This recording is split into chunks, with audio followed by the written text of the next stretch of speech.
qual vai ser o rendimento que ele vai ter depois de um certo período. Após fixada, eu tenho uma taxa de juros estabelecida, eu tenho dois componentes, uma taxa de juros e mais um indexador. Então, de pronto, eu não sei exatamente qual vai ser o rendimento, mas é chamado de depósito a prazo porque eu já tenho uma metodologia de cálculo. É diferente do depósito na renda variável, que é considerado uma renda fixa, o depósito a prazo é considerado renda fixa, que já fica fixado determinado ou pré-estabelecido uma taxa pré-fixada, ou então pós-fixada, quando é estabelecida uma metodologia de cálculo para eu saber o meu rendimento. Diferente da renda variável, que eu não tenho cálculo alguma, não tem forma alguma, eu tanto posso ganhar dinheiro como eu posso perder dinheiro. Outra informação relevante é que o CDB, por ser um título de crédito, ele é transferível. E o RDB, o recibo de depósito bancário, ele é inegociável, é intransferível, tá? E agora chegamos à caderneta de poupança. A caderneta de poupança é considerada o tipo de investimento mais simples e popular que existe. Até hoje eu estava vendo uma notícia na internet, dando conta que o brasileiro ainda prefere a caderneta de poupança em termos de alternativa de investimento. Em especial, a grande maioria da população, que tem um poder aquisitivo menor, não tem uma grande quantidade de dinheiro, e aí é uma alternativa de deixar o dinheirinho guardado lá, com rendimento e com a possibilidade de sacar a qualquer momento. Então, caderneta de poupança. Vamos lembrar que a caderneta de poupança, ela pode ser aberta para pessoa física e para pessoa jurídica. E para pessoa física, então uma pessoa jurídica sem fins lucrativos, ela é isenta totalmente de imposto de renda. Aí, por falar em imposto de renda, lá no depósito a prazo, independentemente de ser pessoa física ou pessoa jurídica, tem sempre é sempre cobrado imposto de renda. Naturalmente que na renda, se eu aplicar R$1.000 e receber 1.010 de volta, o imposto vai incidir sobre esses R$10. Caderneta de poupança, então, ela pode ser aberta por pessoa física ou pessoa jurídica. A pessoa física e a pessoa jurídica sem fins lucrativos tem os rendimentos mensais e é isenta totalmente do imposto de renda. Já a pessoa jurídica com fins lucrativos, ela será tributada, os rendimentos serão tributados pelo imposto de renda e também os rendimentos serão trimestrais. Tranquilo? Então vamos ver o que eu anotei no nosso resumo. Tá, lembrar que é um investimento de renda fixa também, tá? Com taxa pós-fixada. Remunera a pessoa física e a pessoa jurídica sem fins lucrativos a cada mês. E a pessoa jurídica com fins lucrativos é remunerado trimestralmente. E os rendimentos da pessoa física e da pessoa jurídica sem fins lucrativos são isentos de imposto de renda. E já da pessoa jurídica com fins lucrativos, ela paga imposto de renda. Os depósitos realizados até 3 de maio de 2012, eles recebem rendimentos de 0,5% ao mês, mais a variação da TR. E os depósitos realizados após 3 de maio de 2012, ou seja, a partir de 4 de maio de 2012. Então, os rendimentos daqueles que depositaram a partir de 4 de maio de 2012, ele está vinculado ao comportamento da taxa Selic Menta. Quando a taxa Selic Menta for maior que 8,5%, o rendimento será idêntico daquele depositante que depositou até 3 de maio de 2012.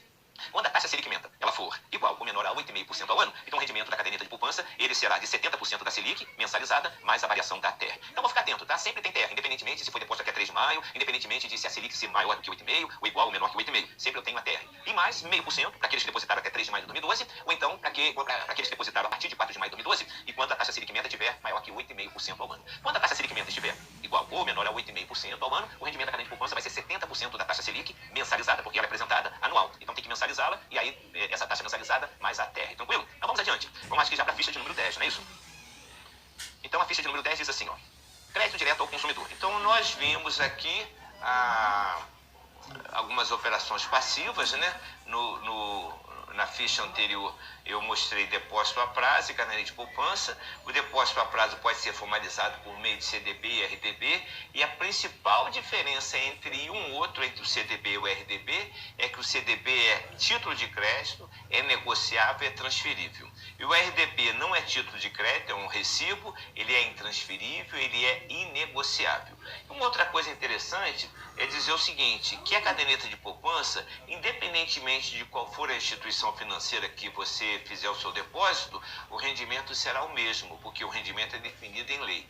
Já no depósito a prazo, o rendimento vai variar de instituição financeira para instituição financeira. Uma instituição financeira que esteja precisando de recursos, de repente, ela pode oferecer um rendimento maior do que aquela instituição financeira que não está necessitando de tanto dinheiro naquele momento.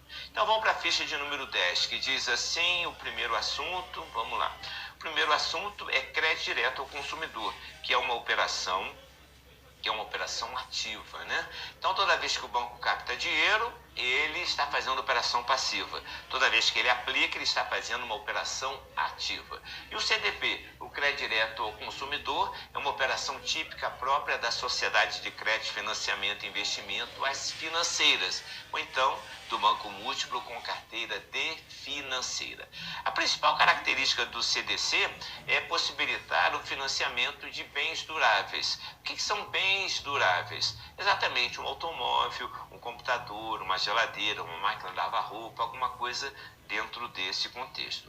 Eu posso ter também o CDC sem vínculo ao financiamento de bem algum. Existe sim essa possibilidade também. Lembrando que o CDC, quando utilizado para financiar automóvel, o automóvel fica vinculado na operação como garantia, na forma de alienação fiduciária. Dito isso, vamos ver o que eu anotei aqui. Então, é a operação realizada pelas financeiras para que seus clientes adquiram bens e serviços, tá? Então, eu falei que é possível adquirir bens de consumo, mas também é possível adquirir serviços, sim. pacote de turismo, uma cirurgia, uma reforma da casa, uma reforma do carro, alguma coisa assim. Sua maior utilização é para aquisição de veículos e eletrodomésticos. E o bem financiado geralmente serve como garantia da operação na forma de alienação fiduciária. E aí tem um CDCI. O que é o CDCI? Que há muito tempo, mas há muito tempo mesmo, eu não vejo ser cobrado em alguma prova para a instituição financeira pública. O CDCI quer dizer o seguinte, que eu tenho a interveniência do lojista vendedor. E eu costumo dizer, a Casa Bahia é uma empresa que vende a prazo, mas a Casa Bahia vende os seus produtos parceladamente, mas ela por si só ela não pode financiar, porque ela é uma instituição, uma empresa comercial. E quem financia é uma instituição autorizada a fazer esse procedimento pelo Banco Central do Brasil. Então a Casa Bahia, para poder fazer isso, ela tem duas formas de proceder. Ou ela faz um convênio com uma financeira e a financeira diz assim, ó, Casa Bahia, eu vou financiar todos os seus clientes, mas você vai participar do negócio como interveniente. Sabe o que isso quer dizer? Que se o seu cliente não pagar, quem vai pagar para mim? Financeiro, então banco múltiplo com carteira de financeira, quem vai pagar é você, Casa Bahia. Para a instituição financeira, para o banco, é um excelente negócio, porque em vez dele correr risco de crédito das pessoas, assim, dos clientes que ele não conhece, ele vai correr risco de crédito da Casa Bahia, que em princípio o risco de crédito é bem menor do que as pessoas de uma forma geral, em especial as pessoas de menor poder aquisitivo que fazem as suas compras na Casa Bahia. Então CDCI é com a interveniência, com a participação, com o lojista garantindo a operação. E aí a próxima operação, o próximo assunto desse nosso resumo é crédito rural, tá? Crédito rural tem uma característica muito forte, muito clara, que a gente não pode esquecer. É dinheiro liberado pelo banco com a destinação específica de atender às necessidades do produtor rural. Então essa é a ideia do crédito rural.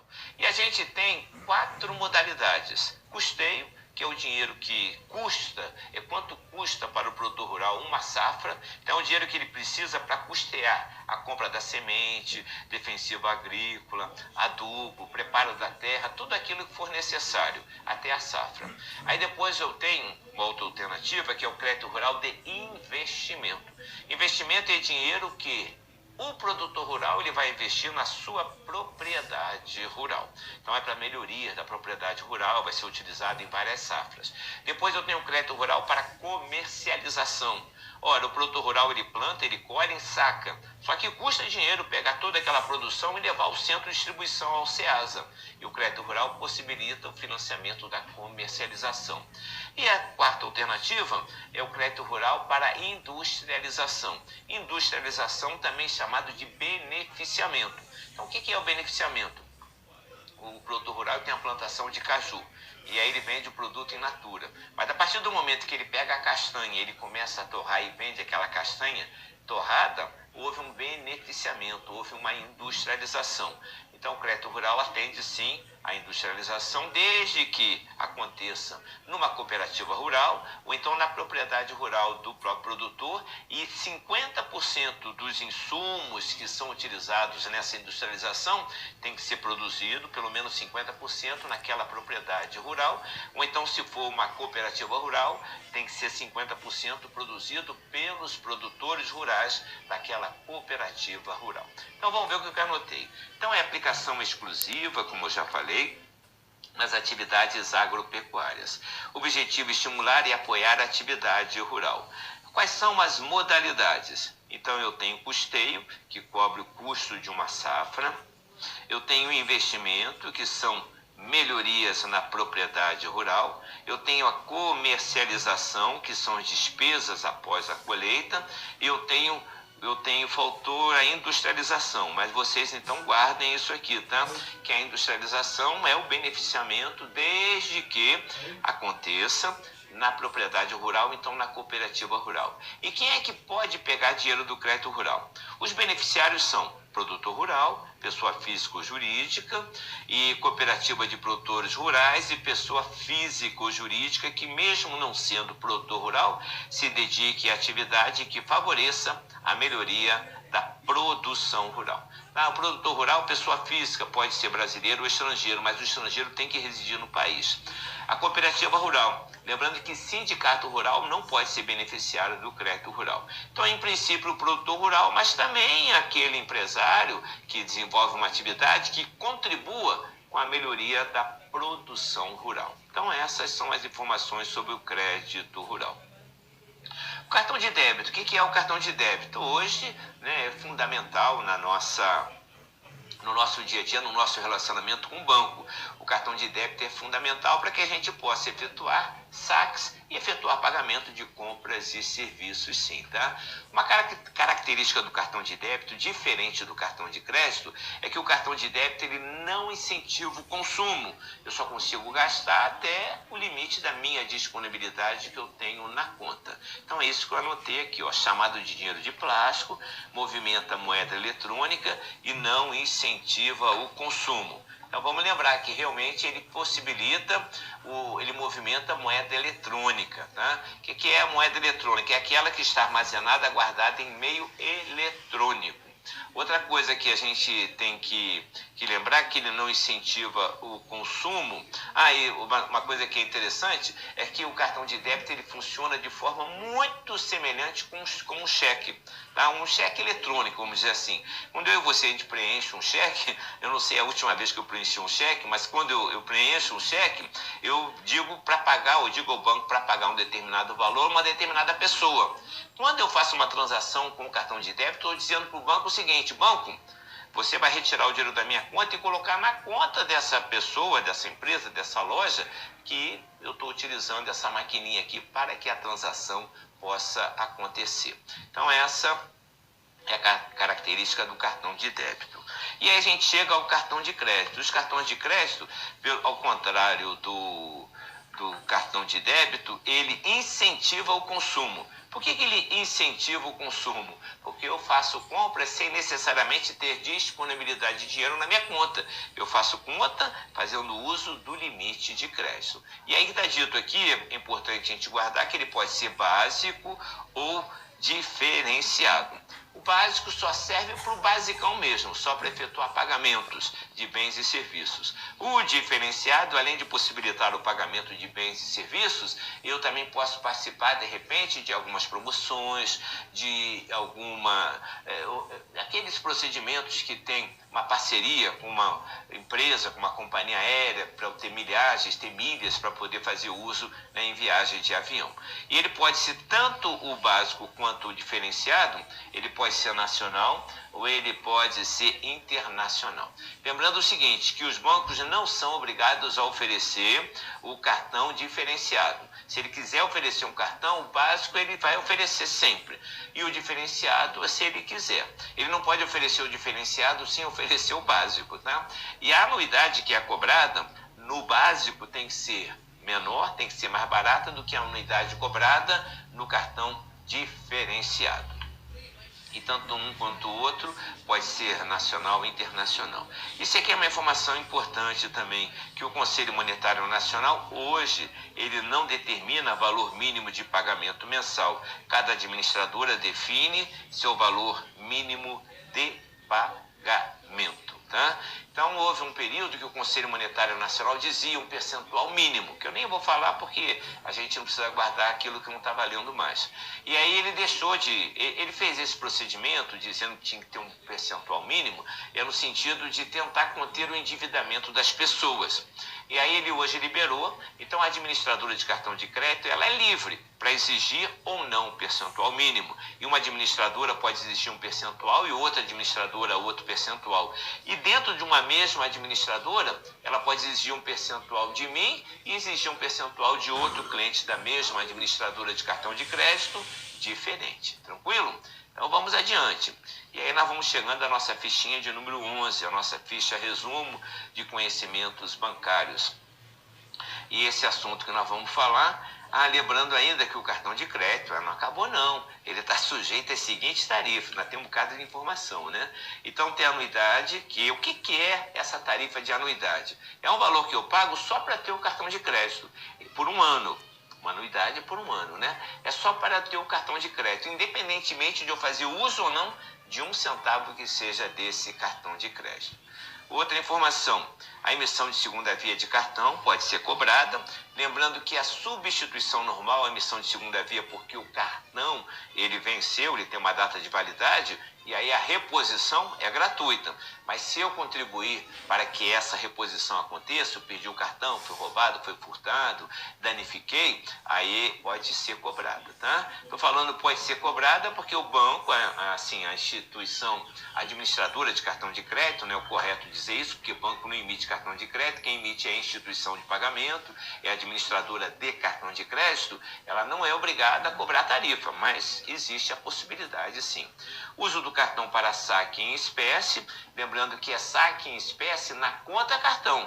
Quando eu tenho um cartão que tem a dupla função, débito e crédito, quando eu saco o dinheiro na minha conta, eu estou fazendo uso da função débito, aí não paga tarifa alguma. Mas quando eu faço, se eu fizer uma retirada no meu limite do cartão de crédito, aí eu terei que pagar sim, estarei sujeito a pagar uma tarifa. Uso do cartão para pagamento de contas, por exemplo, faturas e boletos de cobrança de produtos e serviços. E também pedido de avaliação emergencial do limite de crédito. O que é isso? Vamos supor que eu vá viajar para o exterior e meu limite é de R$2.000. E aí é pouco para eu viajar para o exterior, quero aumentar para 5, 6 mil reais. Eu só percebo isso já em cima praticamente da hora de viajar. Aí eu peço um pedido de avaliação emergencial do limite de crédito para avaliar a possibilidade de aumentar o limite de crédito.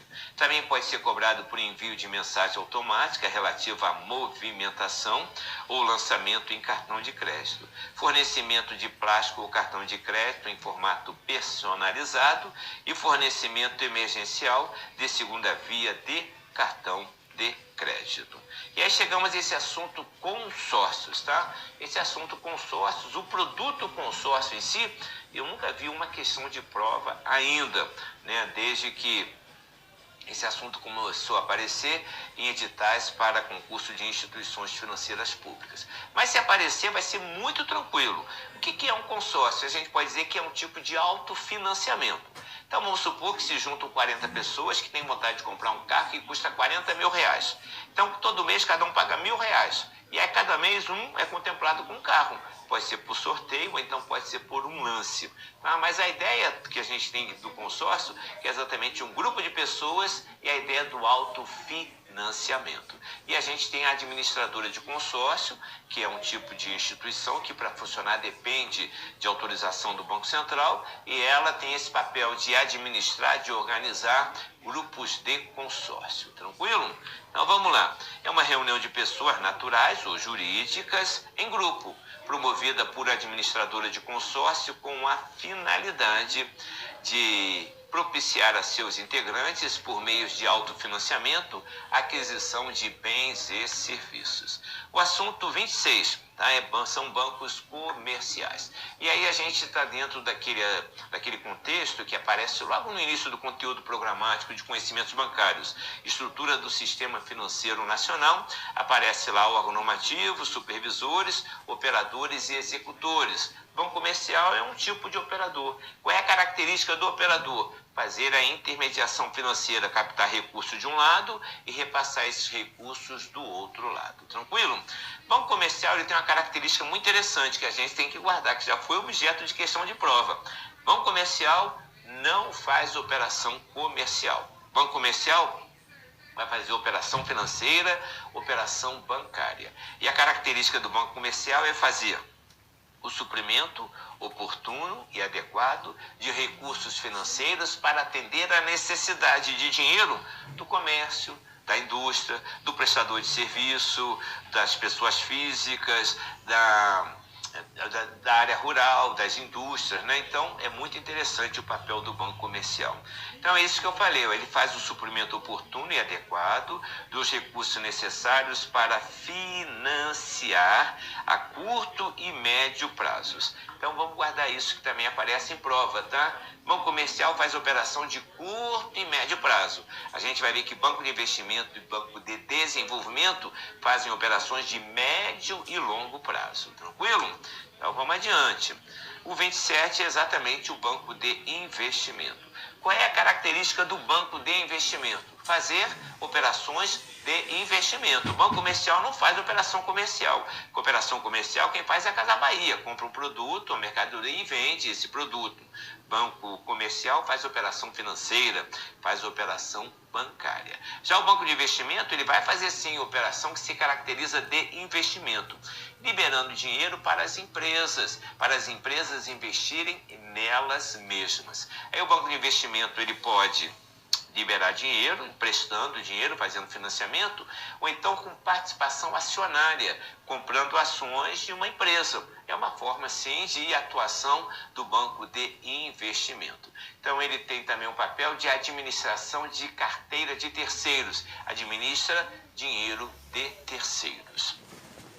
Então, eles têm a característica de ser banco privado e são municiadores de crédito de médio e longo prazo no mercado, suprindo os agentes os agentes carentes de recursos para investimento em capital de giro e capital fixo. O que é capital de giro? Capital de giro é o dinheiro que o empresário precisa para girar o seu negócio. O que é capital fixo? Capital fixo é dinheiro que o empresário necessita para comprar aquilo que é fixo, aquilo que é permanente na sua empresa. Tá? Na contabilidade, quando a gente fala em capital fixo, é dinheiro o que for comprado com esse dinheiro, ele vai ser registrado no imobilizado na contabilidade. Fixo e imobilizado. Tem a ver com a infraestrutura, tem a ver com os maquinários. Já o capital de giro, na contabilidade, ele vai ser registrado no circulante. Girou, circulou. É dinheiro que o empresário necessita para o dia a dia da atividade da sua empresa. É dinheiro para botar na gasolina no carro, comprar um papel, comprar um cartucho de uma impressora, pagar um imposto, pagar uma conta de luz. Então, isso tem a ver com capital de giro. E com essas informações, nós chegamos ao final dessa nossa terceira aula. Resumo de conhecimentos bancários com foco no concurso da Caixa Econômica Federal, prova no dia 26 de maio de 2024. A gente se vê na próxima aula. Até lá!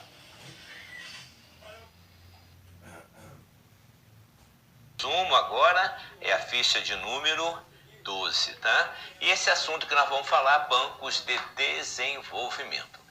Na ficha anterior, no finalzinho da aula anterior, a gente viu o banco comercial e vimos também banco de investimento. Vimos que banco comercial tem a característica de fazer operação de curto e médio prazo. Vimos que banco de investimento tem a característica de fazer operações de médio e longo prazo. O banco de desenvolvimento, ele também tem essa característica de fazer operações de médio e longo prazo. Então, olha só, o banco de investimento, ele tem a característica de investir numa determinada empresa. O banco de desenvolvimento, ele tem a característica de desenvolver uma determinada região de um estado. E quando ele desenvolver uma determinada região, ele vai fazer investimento, vai liberar dinheiro para diversas empresas. Questões de prova sempre vão aparecer assim a palavra desenvolvimento para a gente encontrar que a resposta será o banco de desenvolvimento. É muito tranquilo, as questões que estão disponíveis no e-book que eu disponibilizei na plataforma do Gran Concursos e também no curso de resolução de questões, a gente percebe que as questões são muito tranquilas para a gente responder. Então essa é a característica do Banco de Desenvolvimento, desenvolver uma região. Uma outra característica é que ele é sempre público. A gente viu que o Banco de Investimento é banco privado. O de desenvolvimento é sempre público de âmbito estadual. Cada estado pode ter um único e a sede dele tem que ser na capital do estado que aqui ele pertencer. Então, o BADESC, Banco de Desenvolvimento do Estado de Santa Catarina, a sede tem que ser em Florianópolis, a capital de Santa Catarina. O que eu anotei aqui? Vamos ver. Instituições financeiras públicas não federais, constituídas sob a forma de sociedade anônima, com sede na capital do estado ou da federação que detiver seu controle acionário. Isso aqui é interessante, eu vou aproveitar para reforçar. Os bancos, de uma forma geral, eles são sempre constituídos na forma de sociedade anônima. Existe lá na Lei 4.595 um artigo que diz que as instituições financeiras devem ser constituídas na forma de sociedade anônima. É a regra geral. Tem exceção? Tem. Mas, banco comercial, banco de investimento, banco de desenvolvimento tem que ser constituído, sim, como sociedade anônima. Financia, médio e longo prazo, o desenvolvimento. E aí chegamos às sociedades de crédito, financiamento e investimento, as financeiras, tá? Então, as financeiras, sociedades de crédito, financiamento e investimento. A gente andando pelos centros comerciais das principais cidades do Brasil, a gente sempre encontra lá uma financeira, uma Crefisa, uma Citi, e a gente passa em frente e ficam logo abordando a gente, perguntando: já pegou seu crédito? Já pegou seu crédito, não é assim? Pois bem, eles fazem realmente, têm as suas lojinhas, oferecem crédito e oferecem crédito para qualquer pessoa. Não tem muita seleção, não. E aí, o que acontece? O risco de crédito, ou seja, a possibilidade de não receber de volta esse dinheiro, é grande ou é pequeno para as financeiras? Olha, é expressivo, tá? É maior, é grande sim. E a taxa de juros cobrada pelas financeiras reflete esse risco de crédito? Com certeza, reflete sim. As taxas de juros também são bastante elevadas. Elas então são especializadas em fazer operação ativa na forma de CDC, crédito direto ao consumidor. E para ela operar, ela é uma instituição financeira como outra qualquer. E ela vai trabalhar com a mercadoria chamada dinheiro. E pouco trabalha, a gente sabe que a instituição financeira pouco trabalha com dinheiro próprio, vai trabalhar com o dinheiro dos outros. Capta dinheiro de um lado e repassa esse dinheiro do outro lado. Faz a intermediação financeira. E aí a financeira pode captar recursos preponderantemente por meio de letra de câmbio. E também pode captar recursos por meio de depósito a prazo, tanto como CDB quanto RDB. Então vamos ver o que eu anotei aqui na nossa ficha resumo. Anotei assim, finalidade de conceder crédito pessoal e financiar bens duráveis às pessoas físicas ou jurídicas, usuários finais, por meio do conhecido crediário ou CDC, crédito direto ao consumidor. E chegamos às sociedades de arrendamento mercantil. A sociedade de arrendamento mercantil, ela não é instituição financeira, mas é tratada pelo Banco Central como se fosse instituição financeira. A sociedade de arrendamento mercantil e também a sociedade de crédito, financiamento e investimento financeira tem que ser constituída na forma de sociedade anônima. E a sociedade de arrendamento mercantil, ela é especializada em fazer operações de arrendamento mercantil, em fazer operações de leasing. Então, vamos ver o que eu anotei. Fazem operações de arrendamento mercantil, leasing, suas operações ativas. Já que eu falei de operação ativa, antes de ir para a sociedade de crédito imobiliário, lembrar que a sociedade de arrendamento mercantil, ela pode captar recursos por meio de debêntures. A regra geral de debêntures é que instituição financeira não pode captar recursos por meio de debêntures.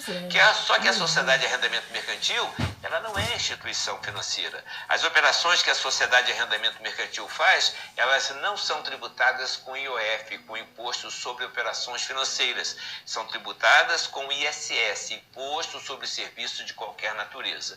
Não sendo instituição financeira, ela pode fazer operação passiva, captando recursos por meio de debêntures. Agora sim, sociedade de crédito imobiliário. A sociedade de crédito imobiliário tem a característica de conceder, a gente já percebe pelo título, dinheiro, recursos, financiamentos de imóveis, financiamento habitacional. Então vamos lá, o que eu anotei aqui?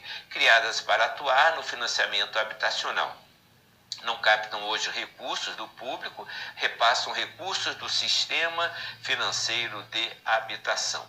Na prática, esse tipo de instituição, ele hoje só tem uma em funcionamento no Rio Grande do Sul, e assim mesmo com uma atividade insignificante. Já tentei entrar, não tem site, não tem alguma informação relevante que a gente possa perceber a atuação desse tipo de empresa. Mas tem ainda, né? Mas na nossa prova pode perguntar alguma coisa, a gente tem que saber que foi criada para atuar no financiamento habitacional, financiamento de imóveis. E elas repassam recursos do sistema financeiro de habitação.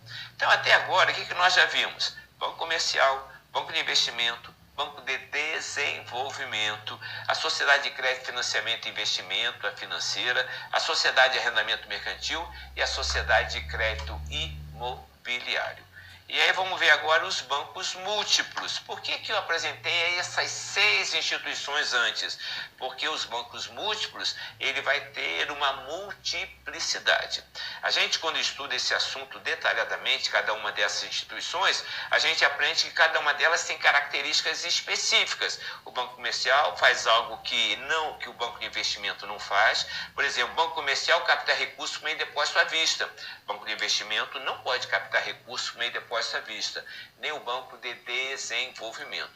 E aí a gente tem características. A financeira não pode fazer operação de leasing, da mesma forma que a Sociedade de Arrendamento Mercantil não pode fazer operação de CDC. Mas eu tenho uma instituição, um supermercado financeiro, que é exatamente o banco múltiplo. O banco múltiplo ele tem uma multiplicidade de atuação. Então, ele, para ser banco múltiplo, ele tem que ter pelo menos 2 de 6 carteiras possíveis. Quais são essas 6 carteiras? De banco comercial, banco de investimento, banco de desenvolvimento, de financeira, de arrendamento mercantil e de crédito imobiliário. Por que ela não pode ter só uma carteira? Porque se ela tiver só uma carteira, não tem multiplicidade. Então não se caracterizaria como banco múltiplo. É preciso ter pelo menos 2 de 6 carteiras. E detalhes, uma dessas 2 carteiras obrigatoriamente tem que ser de banco comercial ou de banco de investimento. Então, vou ver o que eu anotei aqui. É a instituição privada ou pública que realiza as operações ativas, passivas e acessórias de diversas instituições financeiras por meio das seguintes carteiras. Quais são as carteiras? As 6 que a gente já viu. A carteira de banco comercial, a carteira de banco de investimento, a carteira de desenvolvimento, a carteira de crédito imobiliário e a carteira de arrendamento mercantil e, finalmente, a carteira de crédito, financiamento e investimento. E aí eu vou complementar lá na ficha número 13, conhecimentos bancários, a ficha número 13, né? Tem que ter pelo menos 2 carteiras, uma delas obrigatoriamente comercial ou de investimento. E aí chegamos às caixas econômicas, nossa querida, amada, desejada, ansiada. Será que está correto isso? A gente está ansioso por ela?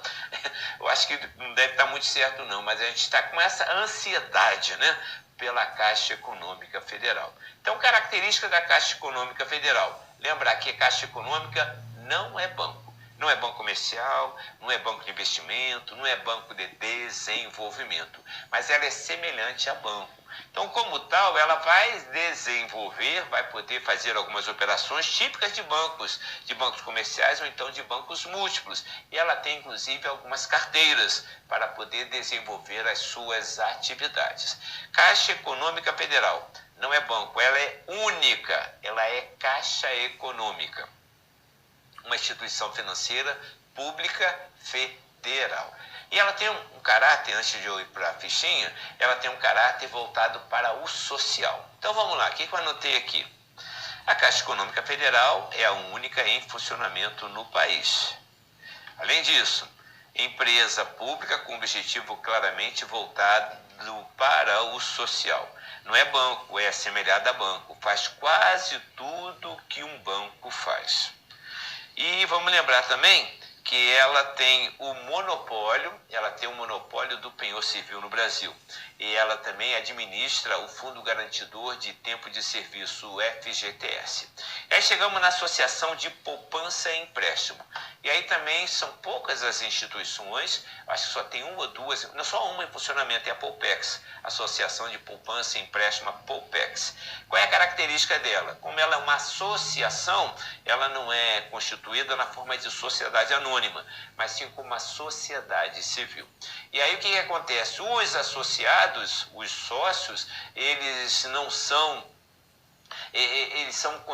quando eles fazem, colocam dinheiro dentro dessa sociedade, isso não é considerado uma operação passiva, não é considerado uma dívida da Associação de Poupança e Empréstimo. Isso é incorporado ao patrimônio patrimônio líquido da empresa. A chance de cair alguma questão sobre associação de poupança e empréstimo, eu acho mínima, tá? Mas ela se caracteriza de captar recursos por meio de caderneta de poupança e direcionar esses recursos para o financiamento habitacional.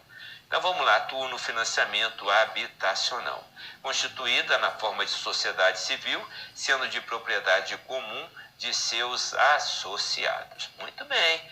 E capta um depósito de caderneta de poupança. E chegamos às cooperativas de crédito. Gente, a cooperativa de crédito ela tem uma característica bem própria, bem específica. Primeiro, ela não é constituída na forma de sociedade anônima.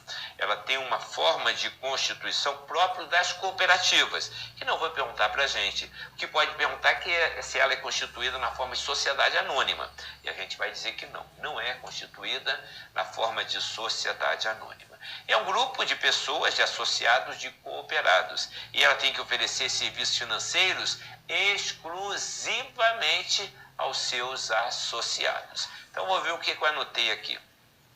São sociedades de pessoas de natureza civil, com forma jurídica própria, não sujeitas à falência, constituídas para prestar serviços aos associados. Captam e emprestam somente a associados. E podem captar depósito à vista e também de poupança, tá? Quando ela for voltada para a área rural. E pode captar recursos também por meio de depósito a prazo. Não anotei isso não, então vou dar um destaque. Pode captar recursos por meio de depósito a prazo, sim. Caiu até uma questão envolvendo esse assunto, cooperativa de crédito, captação de recursos, no concurso do Banco do Nordeste do Brasil. Prova que foi aplicada no dia 28 de abril de 2024, tá? Então, vamos lembrar que pode captar recurso por meio de depósito à vista, por meio de depósito a prazo, na forma de RDB, não pode ser CDB, e também por meio de poupança. E aí sim, vamos lá para o próximo assunto, que são os bancos cooperativos, né? Cooperativos. Os bancos cooperativos, eles podem ser constituídos como banco comercial ou banco múltiplo. E se ele for constituído como banco múltiplo, necessariamente, obrigatoriamente, ele vai ter que ter a carteira de banco comercial. E uma característica dele também é que o controle acionário desse banco cooperativo, ele está nas mãos de cooperativas centrais de crédito. Então vamos lá, vamos ver o que eu anotei aqui, né? São constituídos como bancos comerciais ou bancos múltiplos, e nesse caso com carteira comercial, com controle acionário de cooperativas centrais de crédito. E esse controle de cooperativa central de crédito ele se caracteriza porque que elas devem deter, no mínimo, 51% das ações com direito a voto. Tranquilo? Então vamos lá. Essa é assunto, agora já é o assunto 37, a companhia hipotecária. Então o que eu anotei? Atuo no financiamento imobiliário. E a gente chega na ficha 14. E ainda sobre companhia hipotecária. Integram o sistema financeiro de habitação. Não podem captar recursos de poupança. E aí, esse assunto, companhia hipotecária, também eu acho mínima chance de perguntar alguma coisa. Se perguntar alguma coisa para nós sobre operadores, tem muita chance de ser o banco comercial, o banco de investimento, o banco de desenvolvimento, a cooperativa de crédito, uma chancezinha pequena, e uma chance também é a instituição monetária e a instituição não monetária. O que caracteriza uma instituição monetária é a possibilidade dela captar recursos por meio de depósito à vista. A instituição monetária, ela tem um efeito multiplicador da moeda. Ela consegue alavancar, ela consegue criar moeda escritural. E aí, gente, eu tenho monetária que pode captar recursos por meio de depósito à vista. E tenho a não monetária que não pode captar recursos por meio de depósito à vista. E aí eles perguntam para a gente, não especificamente uma instituição, Banco do Brasil, Banco Itaú, Bradesco, mas diz assim, aponte aí quais são as instituições monetárias. Aí ele coloca lá várias e aí você tem que indicar qual é a monetária, se é banco comercial, se é banco cooperativo, né? Então, para isso, vamos guardar. São 5 as instituições monetárias, também chamadas de instituições bancárias. É o banco comercial, são 3 Bs e 2 Cs. Banco comercial, banco múltiplo com carteira comercial e banco cooperativo, os 3 Bs. E os 2 Cs, a cooperativa de crédito fugiu agora. Então eu tenho banco múltiplo, aí a Caixa Econômica Federal. A memóriazinha do velhinho tá fácil não.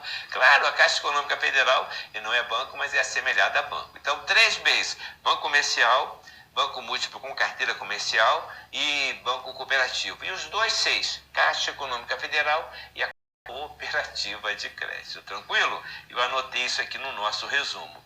A monetária pode captar depósito à vista. São 5. Banco comercial, Caixa, cooperativa de crédito, banco múltiplo com carteira comercial e banco cooperativo. E a não monetária não captam depósito à vista. E aí chegamos às sociedades administradoras de cartões de crédito, que é um outro tipo de operador, também dentro do sistema financeiro nacional. Não é uma instituição financeira, é uma prestadora de serviço, mas para funcionar depende de autorização do Banco Central do Brasil. E qual é a atividade dela? Então é isso, ó, são instituições de pagamento que emitem instrumento de pagamento. Ah, mas o professor se atrapalhou aqui. Eu não sei porque eu li Sociedade Administradora de Consórcio. Oh, Pai do céu, misericórdia. É Sociedade Administradora de Cartões de Crédito. É essa sim, tá? A Sociedade Administradora de Consórcio não é instituição de pagamento, não. Por isso que eu me surpreendi quando eu fui ver o resto do texto, tá? Então nós estamos falando de Sociedade Administradora de Cartão de Crédito. E ela se caracteriza por ser uma instituição de pagamento, que emite instrumento de pagamento. O que são os instrumentos de pagamento? Os cartões de crédito. Ou então credenciam a aceitação de instrumento de pagamento os lojistas, tá? Então o cartão de crédito, sem dúvida alguma, é um instrumento de pagamento. Ele possibilita que eu efetue o pagamento de bens e serviços, sem dúvida alguma. Mas eu posso ter um outro tipo de instituição de pagamento que não emite instrumento de pagamento, não emite cartão de crédito, mas ele habilita, ele credencia os lojistas para poderem aceitar esses cartões de crédito. Tranquilo? E aí, lembrar que estão sujeitos à supervisão do Banco Central. E agora sim, administradora de consórcios. Aí eu vou reforçar. Administradora de consórcio não é instituição financeira. Administradora de cartão de crédito também não é instituição financeira. Instituição de pagamento, embora esteja ali inserida, ela opere dentro do sistema financeiro nacional, o Banco Central e a Lei 4.595 não reconhece que o sistema financeiro nacional é constituído por instituição de pagamento. Embora as instituições de pagamento sejam fiscalizadas e supervisionadas pelo Banco Central do Brasil, tá? E aí tanto uma quanto agora é administradora de consórcio. A administradora de consórcio, ela é uma prestadora de serviço. Então ela vai administrar grupos de consórcio, que a gente falou numa fichinha anterior aí, o que é isso, tá? Então é a pessoa jurídica prestadora de serviços com objeto social de principal voltado à administração de recursos de consórcio constituída sob a forma de sociedade limitada ou sociedade anônima. E para funcionar, isso aqui é importante, depende de autorização do Banco Central e está sujeita à supervisão e fiscalização do Banco Central. Então nós vamos agora entrar para um novo assunto dentro desse contexto, conhecimentos bancários. Então a gente tem um mercado financeiro que é dividido em mercado monetário, mercado de crédito, mercado de capitais e depois o mercado de câmbio. Então o mercado monetário e o mercado de crédito, a gente já passou por ele. Chegamos agora ao mercado de capitais. Qual é a principal característica do mercado de capitais? Primeiro, lembrar que capital é dinheiro. O mercado de capitais, ele possibilita que as empresas, as sociedades anônimas, se capitalizem escapando do empréstimo bancário, do financiamento bancário, dos juros bancários, do chamado spread bancário. Escapa disso. O que é o spread bancário? É a diferença entre duas taxas de juros. Um banco, para emprestar dinheiro, ele capta dinheiro de um lado e empresta do outro lado. Se ele capta 1% e empresta 5%, o spread bancário, nesse exemplo, vai ser 5 menos 1 igual a 4%. Tá? Então, o mercado de capitais, as empresas tentam sensibilizar o investidor da seguinte forma: investidor, em vez de você pegar o seu dinheiro, colocar no banco, para o banco me emprestar, coloca o seu dinheiro diretamente aqui na minha empresa. E olha só, você vai ter a chance de participar do meu sucesso, dos meus ganhos. Você tem a chance de ter uma rentabilidade aqui maior do que você teria se tivesse deixado o seu dinheiro lá no banco. Naturalmente que maior é a chance de ganhar dinheiro, mas também é maior a chance de perder dinheiro, sim, tá? E aí as operações do mercado de capitais, o risco é maior. Quando eu tenho um risco maior, o risco de perder dinheiro, a chance de ganhar dinheiro também aumenta, tranquilo? Então o mercado de capitais tem essa característica, possibilita uma alternativa para que as empresas se capitalizem. Então vamos lá, o que eu anotei aqui? Permite então que as empresas escapem dos juros bancários. São negociados valores mobiliários de sociedades anônimas com registro na CVM. Sociedades anônimas com registro na CVM quer dizer o seguinte: sociedades anônimas que estão autorizadas pela CVM a fazer oferta pública dos seus valores mobiliários, predominando nesse mercado ações e debêntures. E aí chegamos a mais uma fichazinha, agora a fichazinha de número 15. E aí vamos falar do Conselho Monetário Nacional no mercado de capitais. E aí cabe destacar o seguinte: na nossa prova de conhecimentos bancários nós teremos 15 questões. E esse assunto aparece assim: noções de mercado de capitais. Gente, noções de mercado de capitais pode perguntar qualquer coisa. E a gente vai tentar elencar aqui nessa ficha resumo, nessas aulas resumo, aquilo que tem a maior chance de cair na nossa prova, tranquilo? Então, Conselho Monetário Nacional no mercado de capitais. Ele vai definir, não causa surpresa alguma, a política a ser observada na organização e no funcionamento do mercado de valores mobiliários. E aí chegamos à Comissão de Valores Mobiliários, uma entidade supervisora, uma autarquia especial federal, com autonomia técnica, financeira e operacional.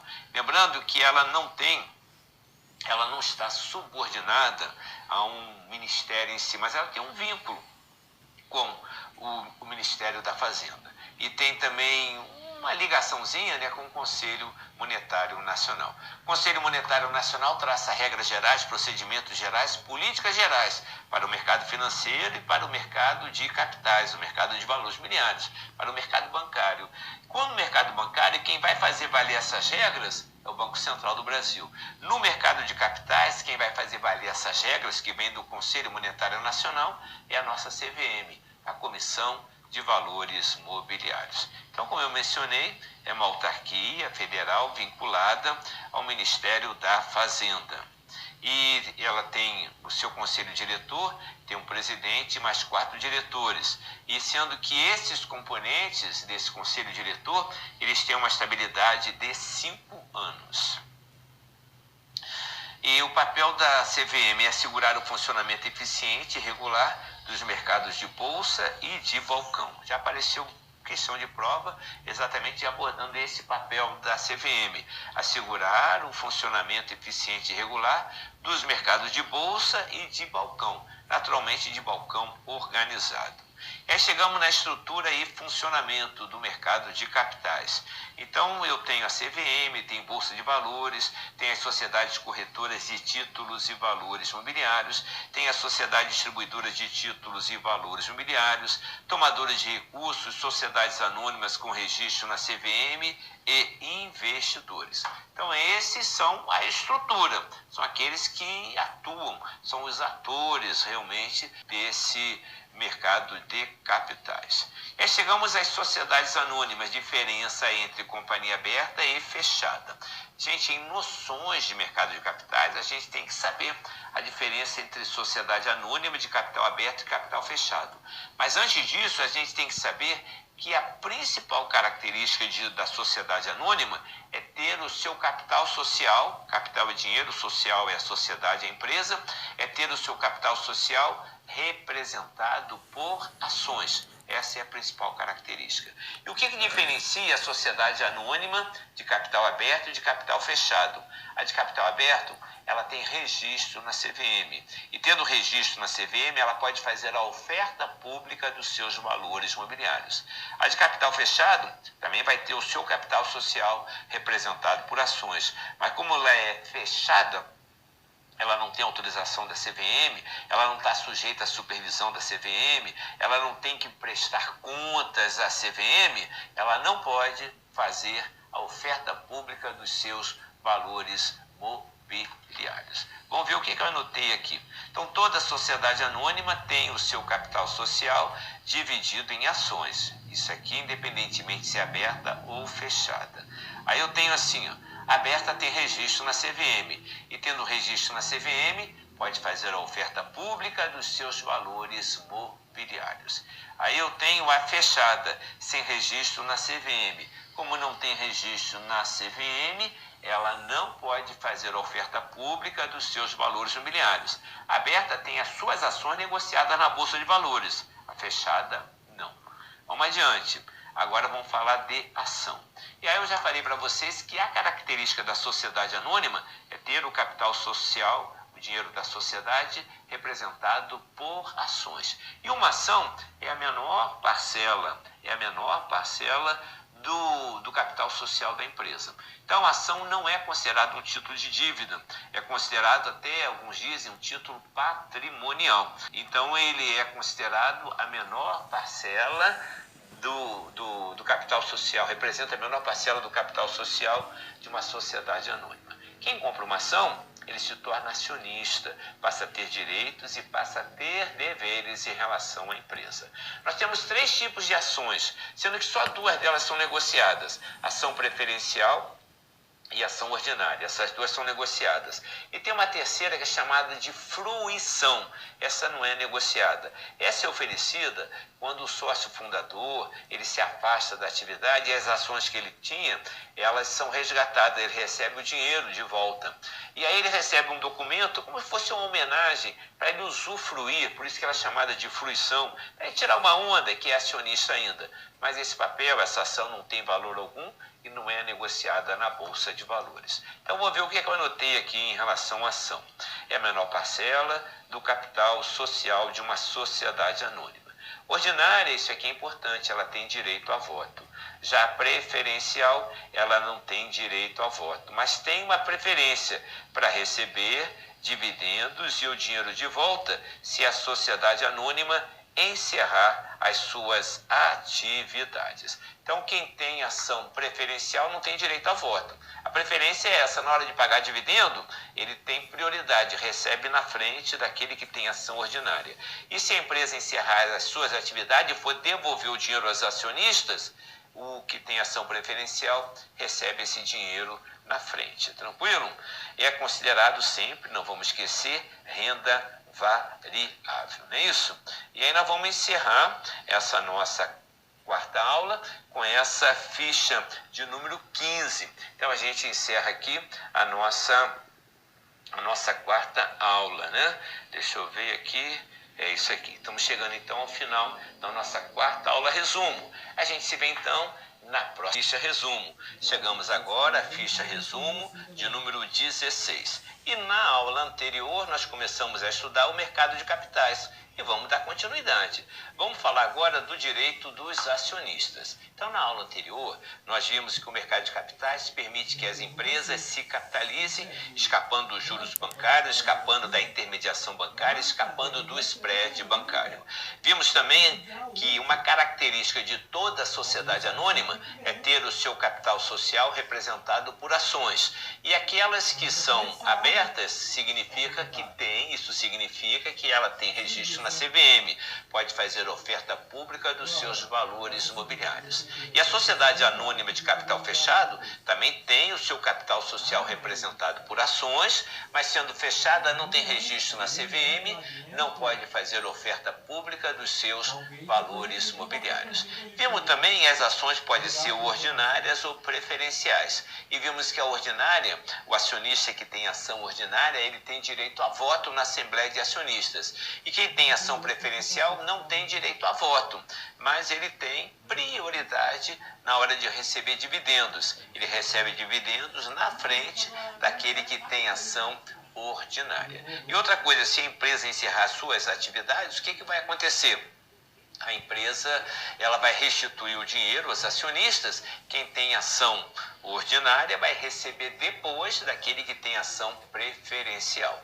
E aí chegamos aos direitos dos acionistas. Quem tem ação, ele tem direitos e deveres.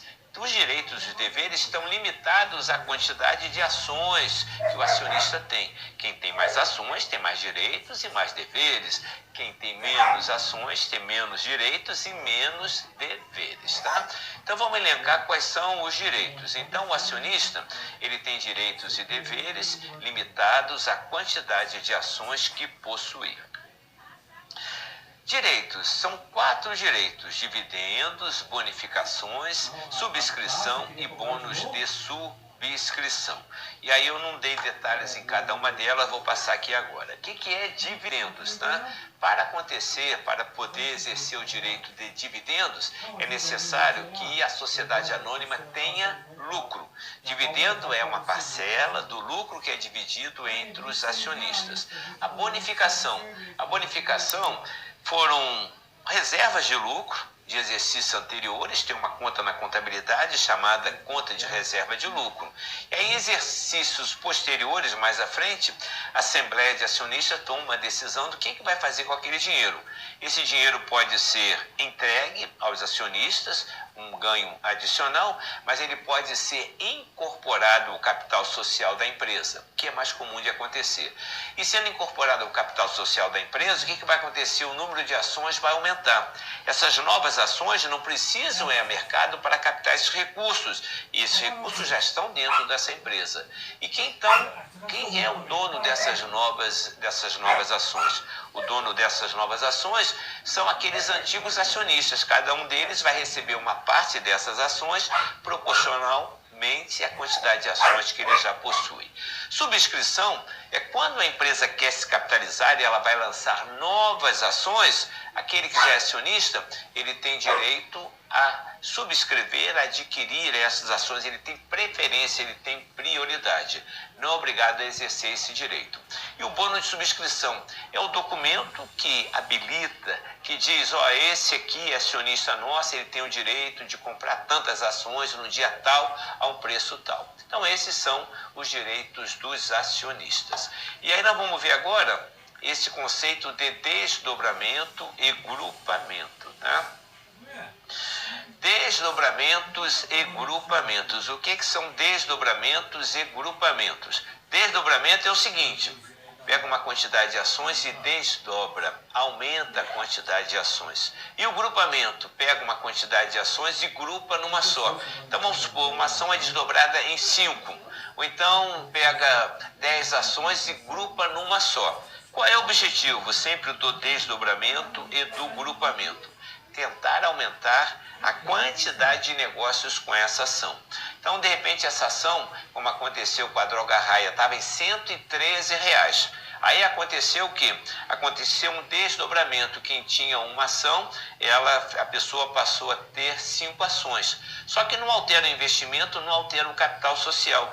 A ação ela estava custando vou botar R$110 para facilitar a minha vida. Quando ela foi desdobrada em 5, caiu de 110 para R$22. Então, quem tinha uma quantidade de ações vai ter uma quantidade de ações 5 vezes maior, mas o preço da ação ele caiu 5 vezes também, caiu para 1/5. Então, o investimento, o capital social da sociedade anônima não sofre alteração alguma. É exatamente isso que eu anotei aqui. Vamos ver. Desdobramento, também chamado de split, aumenta o número de ações sem alterar o capital e sem alterar o investimento do investidor, né? Agrupamento, implit, diminui o número de ações sem alterar o capital. O objetivo, então, tanto de um quanto do outro, tanto do split quanto do implit, é exatamente aumentar o número de negócios, o número de operações com essa ação. Quando faz o grupamento é porque a ação está com uma cotação muito baixa que não desperta o interesse de um acionista comprar uma ação. Vamos supor que uma ação está cotada a 1 centavo. Aí não aparece gente interessada. Faz um grupamento de 100 ações numa só, quem tinha 100 ações vai passar a ter uma ação e ela que está valendo 1 centavo vai passar a valer R$ 1. Então essa que é a ideia. Valor das ações, gente, vamos lembrar então que as ações elas se valorizam e se desvalorizam. Em função do quê? Ora, primeiro, lei da oferta e da procura. Ação é uma mercadoria como outra qualquer, sujeita à lei da oferta e da procura. Isso quer dizer o seguinte, quando tem muita gente procurando por uma ação, a tendência é o preço subir.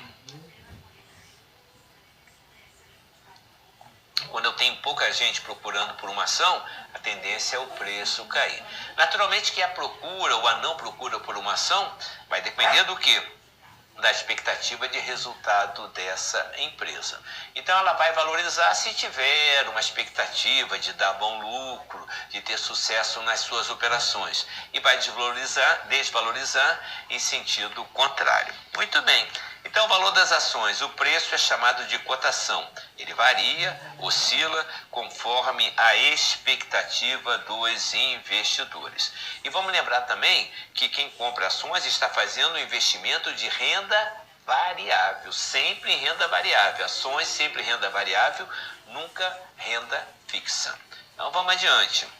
Então o preço vai variar conforme a lei da oferta e da procura. Vamos falar um pouquinho a respeito da B3, Brasil Bolsa e Balcão, antiga BMF Bovespa. Na verdade, eram duas empresas antigas. Eu tinha a B3, Brasil Bolsa e Balcão, e a CETIP SA, que fazia o registro de títulos de emissão privada. Elas se juntaram e aí se juntou essa nova denominação B3, 3 palavras que se iniciam com a letra B: Brasil, Bolsa e Balcão, antiga BMF Bovespa.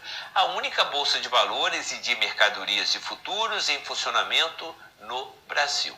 E quais são as características? É uma sociedade anônima com ações negociadas na própria Bolsa de Valores, na própria B3. Né? Então ela surgiu em 2017 com a fusão da CETIP SA e é BMF Bovespa. É a única bolsa de valores e bolsa de mercadorias e futuros em funcionamento no país. Caracteriza-se por ser mercado secundário. Isso é muito importante, a importância do mercado secundário para o mercado primário. Quem compra uma ação no mercado primário, se ele quiser transformar essa ação em dinheiro, ele não volta na empresa onde ele comprou. Ele vai no ambiente, na Bolsa de Valores, que oferece um ambiente adequado para que as transações com ações possam acontecer. Então, quando uma ação é negociada pela segunda vez, pela 10ª vez, pela 100ª vez, pela 1.000.000ª vez, sempre no mercado secundário, sempre na B3. A B3, então, se caracteriza por ser um mercado secundário. Negociando com ações. O que é negociar negociações e comprar e vender ações? Lembrando que a gente negocia ações de forma indireta. Tá? Se você tem um amigo que tem 1.000 ações da Petrobras, você tem interesse em comprar essas 1.000 ações da Petrobras, você não consegue, você não pode negociar diretamente com ele.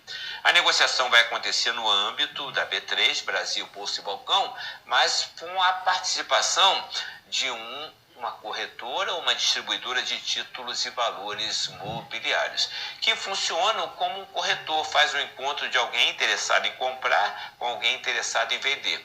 Então, aquela pessoa que quer vender aquelas 1.000 ações da Petrobras, ela dá uma ordem de venda. Eu tenho interesse de comprar, dou uma ordem de compra. E aí pode até coincidir que eu compre as ações daquela pessoa conhecida, mas não necessariamente. Então, negociar com ações implica em quê? Implica sempre ter a participação, as participações, a participação do intermediário, que é o intermediário nesse caso é a SCTVM, que é a Sociedade Corretora de Títulos e Valores Mobiliários, ou então a Sociedade Distribuidora de Títulos e Valores Mobiliários. Tem essa figura hoje que é o home broker. O que é o home broker? É a possibilidade da casa da sua casa, o investidor dar as suas ordens de compra ou as suas ordens de venda. E aí chegamos ao funcionamento do mercado à vista de ações, tá? Lembrando que eu tenho um mercado à vista e tenho um mercado a prazo, mercado a termo, o mercado de opções, o mercado de futuros, que não é à vista. E lembrar também que as operações no mercado à vista, elas não são assim tão à vista, tão imediatas como a gente pode pensar. Toda transação, ela tem uma liquidação financeira e uma liquidação física. Agora, quando eu fui comprar esse equipamento aqui, teve uma liquidação financeira, eu entreguei uma quantidade de dinheiro, eita ferro. E aí eu recebi a mercadoria, não foi isso? Quando eu entreguei uma quantidade de dinheiro, ocorreu a liquidação financeira. Quando eu recebi a mercadoria, ocorreu a liquidação física. E no mercado, na B3, Brasil, Posto e Balcão, eu tenho a liquidação física e tenho a liquidação financeira. A liquidação financeira é a entrega do dinheiro, quem está comprando. E a liquidação física é a entrega das ações. E aí vamos supor que a operação tenha acontecido em D0 ou D mais 0. A liquidação financeira ou a liquidação física vai acontecer em D2 ou D mais 2. Ou seja, 2 dias úteis depois que a operação ela é concretizada. Então vamos lá, funcionamento do mercado à vista de ações. D0, D mais 0 ou D0 é o dia da negociação. E aqui tem mais. D2 ou D mais 2 ou D2 é o dia da liquidação. Tranquilo? Então vamos adiante.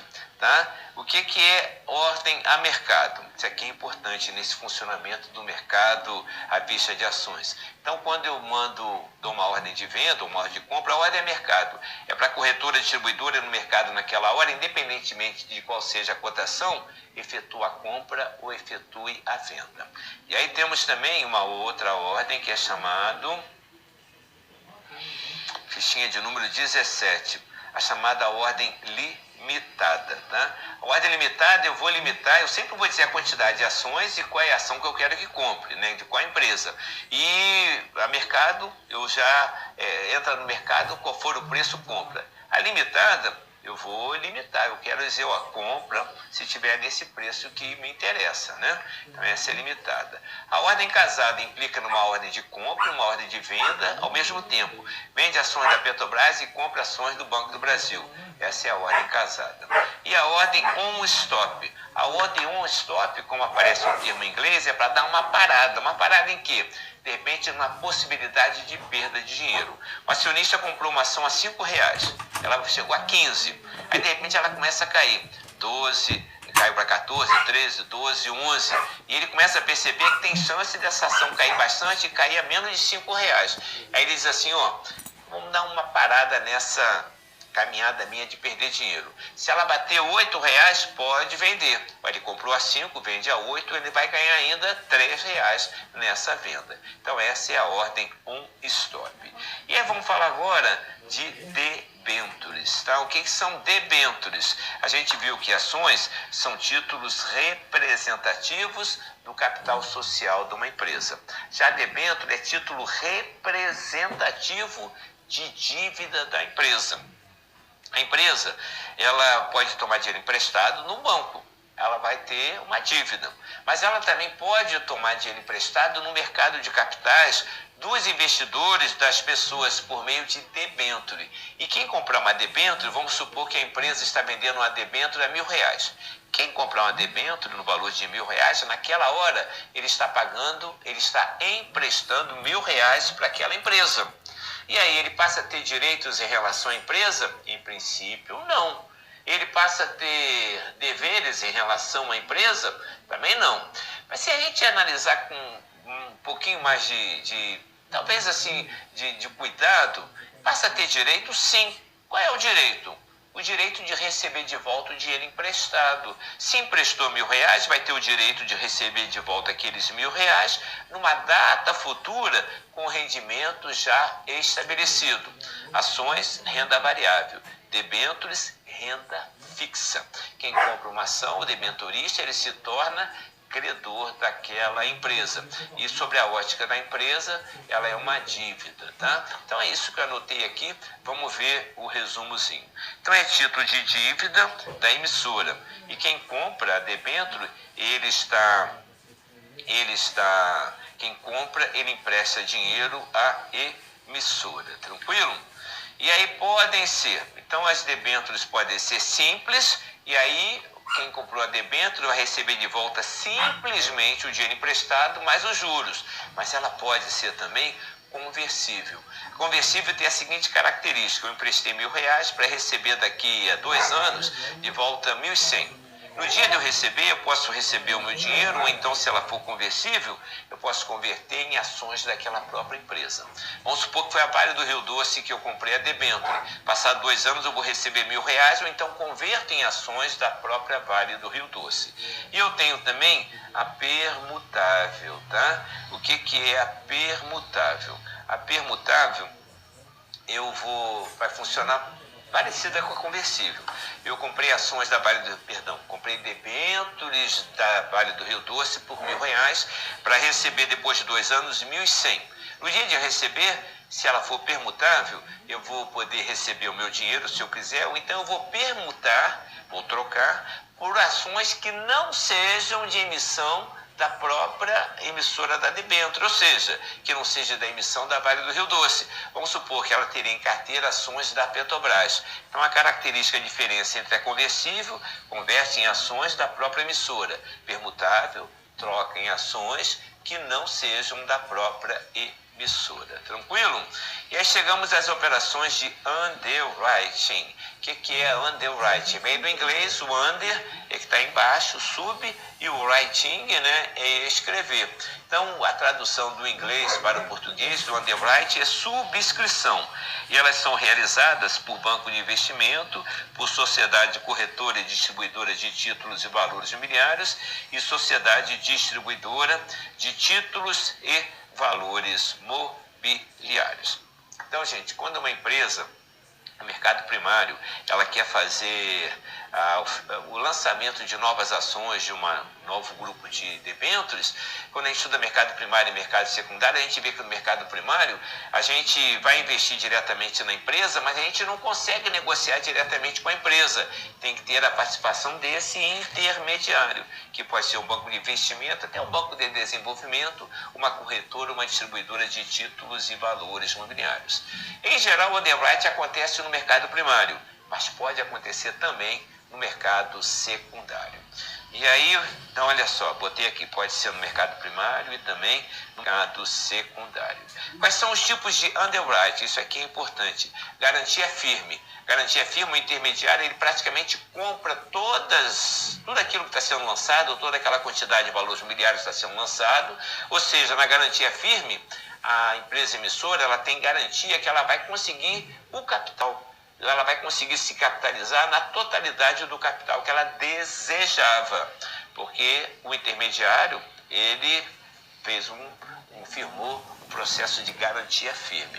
Eu tenho um outro tipo que é chamado de melhores esforços. O que é melhores esforços? Em inglês, best efforts. Quer dizer o seguinte: a empresa intermediadora, o banco de investimento, a corretora distribuidora de títulos e valores imobiliários, diz assim, durante 90 dias, durante 120 dias, eu vou fazer o melhor dos meus esforços para vender os seus papéis, os seus valores imobiliários. Encerrado esse período, eu venho aqui e devolvo o que eu não consegui vender. Naturalmente que para a empresa, a garantia firme é melhor, porque ela tem a garantia de capitalização. No melhores esforços, ela não tem a garantia que vai conseguir se capitalizar, só que tem preço diferente. Na garantia firme, a corretora, a distribuidora, o banco de investimento vai cobrar uma corretagem muito mais elevada do que na de melhores esforços, porque na garantia firme, o risco de conseguir vender esse papel, de passar esse papel adiante, fica com o intermediário. No melhores esforços, o risco é da empresa emissora. Não conseguiu vender, devolve. Mas eu tenho um outro tipo também, que é uma mistura de garantia firme com melhores esforços, tá? O stand-by. O que é o stand-by? É o seguinte, a intermediadora, o banco de investimento, a corretora, a distribuidora, diz assim, olha, durante 120 dias eu vou fazer o melhor dos meus esforços para vender os seus valores imobiliários. Caso eu não consiga, eu vou comprar, eu vou adquirir. Então também no stand-by a empresa tem uma garantia que vai conseguir se capitalizar. No garantia firme, essa capitalização acontece logo no início. Já no stand-by vai ter que esperar um períodozinho de melhores esforços para poder depois receber a corretora distribuidora, ficar com aqueles valores imobiliários que ela não conseguiu vender. E aí eu tenho para finalizar o book building, tá? O book building, ele também tem um outro termo junto que chama-se global offer, tá? Eu não sei nem se eu coloquei, deixa eu ver se eu coloquei, não coloquei ainda não. O book building, então, também é chamado de Global Offer, que é oferta global, oferta mundial. Então, é uma operação mais sofisticada porque ela pretende alcançar mercados internacionais. As outras ficam restritas ao mercado nacional. Mas eu posso ter o book building contratado com garantia firme, posso ter o book building contratado com melhores esforços e até com stand-by. O que diferencia o book building é que pretender alcançar o mercado internacional. Tranquilo? E aí nós chegamos dentro dessa nossas aulas resumo de noções do mercado de capitais aos fundos mútuos de investimento. Então, fundo mútuo de investimento, existe uma mutualidade, uma coisa comum, uma quantidade de pessoas que colocam dinheiro dentro desse fundo e esse dinheiro ele vai ser utilizado para investimentos. E a gente tem 4 categorias de fundos de investimentos. Lembrando então, comunhão, o fundo de investimento é uma comunhão de recursos captados de pessoas físicas ou jurídicas com o objetivo de obter ganhos financeiros a partir da aplicação em títulos e valores mobiliários. Classificam em, então eu tenho 4 tipos: renda fixa, ações, multimercado e cambial. Tranquilo? Então, olha só, o que caracteriza o fundo de renda fixa é que pelo menos 67% do dinheiro do fundo ele seja direcionado para papéis de renda fixa. O restante pode ser utilizado em renda variável, em outro tipo de investimento. Em ações, pelo menos 80% em ações negociadas na Bolsa de Valores. Multimercado, multiplicidade. Ele não tem que cumprir um percentual mínimo de algum tipo de investimento.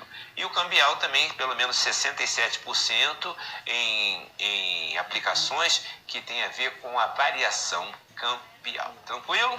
Então vamos adiante.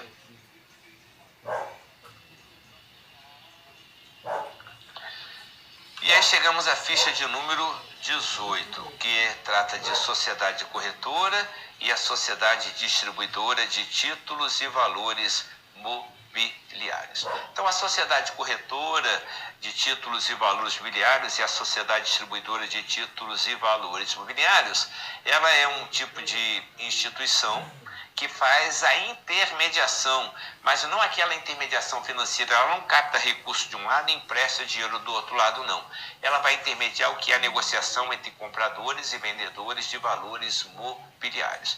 Um detalhe interessante é que para funcionar, tanto uma quanto a outra depende de autorização tanto do Banco Central quanto da CVM. E outro detalhe, elas estão sujeitas à supervisão dupla, tanto do Banco Central quanto da CVM. Será que tem alguma confusão? Não. Quando uma corretora de títulos e valores mobiliários, quando uma distribuidora de títulos e valores mobiliários está operando com valores mobiliários, ela estará sujeita à supervisão única da CVM. Só que a corretora e a distribuidora, ela também pode operar no mercado de câmbio. Quando ela estiver operando no mercado de câmbio, ela estará sujeita à supervisão única do Banco Central do Brasil. Tranquilo? Então vamos adiante. Ela tem a função de intermediar oferta pública e distribuição de títulos e valores mobiliários no mercado de capitais.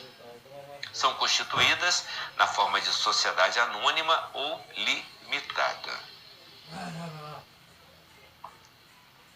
E na denominação social deve constar a palavra corretora, naturalmente para corretora, e distribuidora, seguida de títulos e valores mobiliários. Tranquilo? Então vamos lá, chegamos chegamos ao sistema de seguros privados, previdência complementar aberta e títulos de capitalização. Então aparece no nosso edital esse conteúdo: previdência complementar aberta, operações de seguro e títulos de capitalização. Então o que eu anotei aqui? Tem como órgão normativo o Conselho Nacional de Seguros Privados, tem como entidade supervisora a SUSEP, a Superintendência de Seguros Privados. E quem são os operadores? As seguradoras, os resseguradores, as sociedades de título de capitalização e a sociedade de plano de previdência complementar aberto. Tá bom? Então vamos lá, o que são planos de seguros? Então planos de seguros são planos realizados por pessoas que têm interesse em algo, em algum bem, e que têm medo que algum infortúnio, algo desagradável aconteça com esse algo, com esse bem. Pode ser um bem físico, mas pode ser também uma pessoa, né? Que algo de ruim aconteça com essa pessoa, então com esse bem. O seguro ele pode ser patrimonial, envolve o patrimônio, o carro, a casa, e pode ser pessoal, que envolve a pessoa. E uma característica do seguro é que para existir seguro tem que haver risco. Risco, por exemplo, eu tenho seguro do meu carro por quê? Porque existe o risco dele ser roubado, dele sofrer um acidente, dele pegar fogo. Então, se eu tivesse convicção, eu tivesse certeza de que esse risco não existe, eu jamais iria fazer seguro. Eu só faço seguro porque existe esse risco. Eu faço seguro para repassar para a seguradora esse risco. E a seguradora, ela fica com esse risco de graça? Não, ela recebe um prêmio. Eu premio a seguradora para ela receber, para ela ficar com esse risco.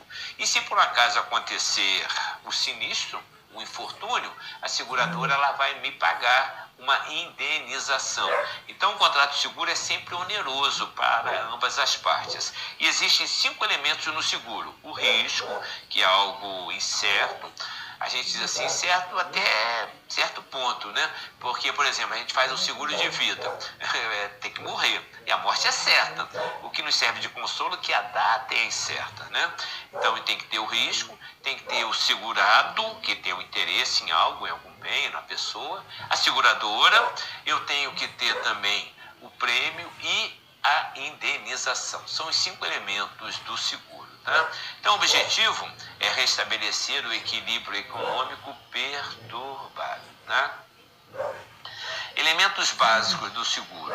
Então, vamos lá. Risco, como eu já mencionei, o segurado, o segurador, o prêmio e a indenização. E aí chegamos aos planos de aposentadoria e pensão privados abertos, que eu também tenho plano de aposentadoria e pensão privado fechado. É plano complementar. É obrigatório? Não, é opcional. O que é obrigatório? É participar do plano de aposentadoria oficial, oferecido pelo INSS. Esse não tem escolha. Todo trabalhador ele participa, sim, toda vez que ele tem a sua carteira assinada. De forma complementar, ele pode aderir a um plano de previdência complementar aberto. Tem também o fechado, que tem algumas características específicas. O aberto ele pode ser constituído na modalidade PGBL, Plano Gerador de Benefício Livre, ou VGBL, Vida Gerador de Benefício Livre. Pode ser de um jeito ou pode ser de outro jeito. Então esse é o plano de previdência, de aposentadoria e pensão privado aberto. O PGBL ele tem uma característica, ele começa com a letra P. Letra P de pode, permite e possibilita. Pode, permite e possibilita o quê? Benefício fiscal. O que é benefício fiscal? Permite deduzir da minha base que eu vou oferecer ao imposto de renda, no cálculo do imposto de renda, eu posso deduzir as parcelas que eu pagar de PGBL. O VGBL começa com a letra V de veda. Veda o benefício fiscal. Então é o seguinte, para usufruir do benefício fiscal, o contribuinte tem que pagar, tem que fazer a sua declaração de imposto de renda no modelo completo. Então o PGBL é adequado para quem faz o imposto de renda no modelo completo. PGBL. E o VGBL para aquele que não faz no completo. E outra coisa, tem a questão de tributação. Durante o período de contribuições, o período de diferimento, não há tributação alguma nos rendimentos. Mas na hora de sacar, olha só como é que funciona. Vamos supor que ao longo de 30 anos eu acumulei 300 mil reais e vou sacar 350 mil. Claro que eu espero que os meus 300 mil reais tenham rendido alguma coisa. Vou sacar 350 mil. No PGBL, eu posterguei o pagamento do imposto de renda. Eu deduzi das parcelas que eu paguei o imposto de renda, mas eu não fiquei livre do imposto de renda. Quando eu resgatar 350 mil, 300 acumulado e mais 50 de rendimento, eu vou pagar imposto de renda em cima dos 350. Já no VGBL, o que aconteceu? No VGBL, eu não usufruí do benefício fiscal. Consequentemente, eu não abati do imposto de renda. Então, eu vou receber 300 mil e mais 50. Eu vou pagar imposto de renda somente em cima dos 50, somente em cima do rendimento. Então, vamos ver o que eu anotei. PGBL e VGBL, oferecidos a qualquer pessoa. Nunca fundo de pensão. O PGBL permite benefício fiscal e o VGBL não permite benefício fiscal. E assim, com essas informações, nós chegamos ao final dessa nossa quinta aula resumo de conhecimentos bancários com foco no concurso da Caixa Econômica Federal, prova no dia 26 de maio de 2024.